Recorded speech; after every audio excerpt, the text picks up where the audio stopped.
Good morning, students. Today we'll start with a new chapter, Globalization and the Indian Economy. The first word come, that is globalization.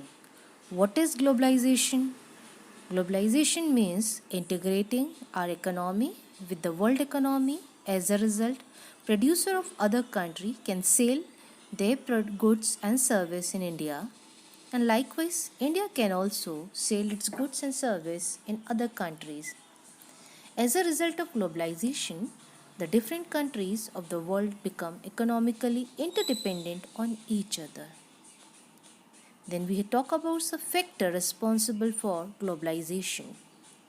The few factors are: first is technology, second is liberalization of trade and investment policy, third, contribution of multinational companies in the process of globalization. Technology. Rapid progress in technological proved a major factor in stimulating the globalization process. Several improvements in the transportation technology have made much faster delivery of goods across long distance possible, and that too at a lower rate. Information and communication technology has also played a major role in spreading out production of their service. For instance, a new magazine for the London readers can be printed in Delhi with the help of the internet technology. The improvement in information and communication technology is even more remarkable. The invention and the use of computer, internet, mobile phones, fax, etc. has made contact with each other around the world quite easy. Now we have access to any information instantly. Okay. MNCs set up production, office, and factories on the basis of the availability of the skilled and unskilled laborers at cheap price. They look at the government policy for their interest. Contribution of the multinational companies in the process of globalization. The multinational companies, by setting up office and factories in more than one country, try to bring the different countries closer to each other. In this way, they contribute a lot in the globalization process. Favor of globalization mean the international organizations like United Nations, the International Monetary Funds, the World Bank, the Organization of Economic Cooperation and Development, and the World Trade Organization all support the idea of globalization. Supporters of globalization say that there is evidence to show that among the poorest countries, those that trades with other nations, most of them achieve the highest rate of growth in the income per head. A few countries that have lower traffic barriers, it is argued, have gained in employment and national income because labors and capital shifted from imports competing industries to expanding newly competitive export industries. More countries trade with each other, the more their standards of living improve. Number of rising nations of the developing world such as Mexico, Turkey, Egypt, Thailand have provided the vocal support for globalization, interlinking production across the countries. Their goods and services are produced globally. Result, production is organized in an increasingly complex way. Production is divided in small parts across the globe to gain advantage for their closeness to the market of every country and can be easily produced there.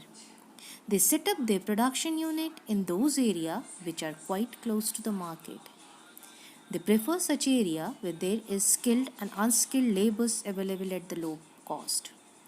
They choose such area where there is the availability of the other factor of production. MNC select such countries where the local government properly look after their interest. MNC set up production jointly with some of the local companies of the selected countries. Buy local companies and then expand their production. Sometimes large MNC place order for the production with the small producers. Multinational corporation set up office and factory for the production in region where they can get cheap labors and other resources. They help in a greater profit to the company as cost of production in low. The local companies start to gain up set up by production jointly with the MNC. MNC can provide money for the additional investments like buying new machines for the faster production, bring with them the latest technology for the production. Name of some MNCs: Apple, stated by the Steve Jobs and his friend in 1976, American MNC. Coca-Cola, established in the year 1886 by the Ash Briggs Candles, Thumbs Up, Fanta, Mazda are the few beverages brought out by this famous company in India.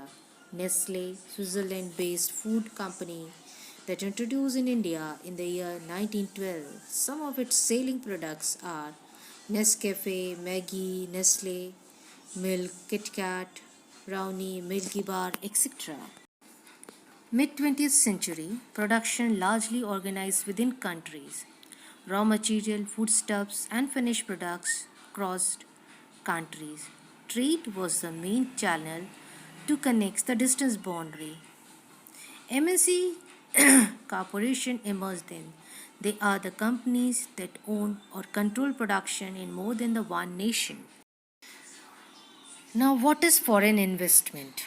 The money that is spent on to buy assets such as land, building, machines, and other equipments made in the hope of earning profit by MNC is called foreign investment.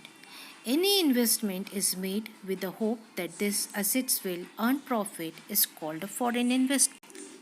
Why do the MNC sometimes buy up the local companies? With a local collaboration, they can easily expand the production.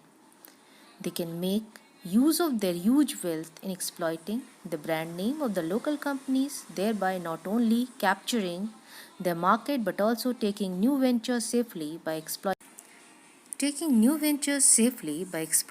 the experience of the trained peoples.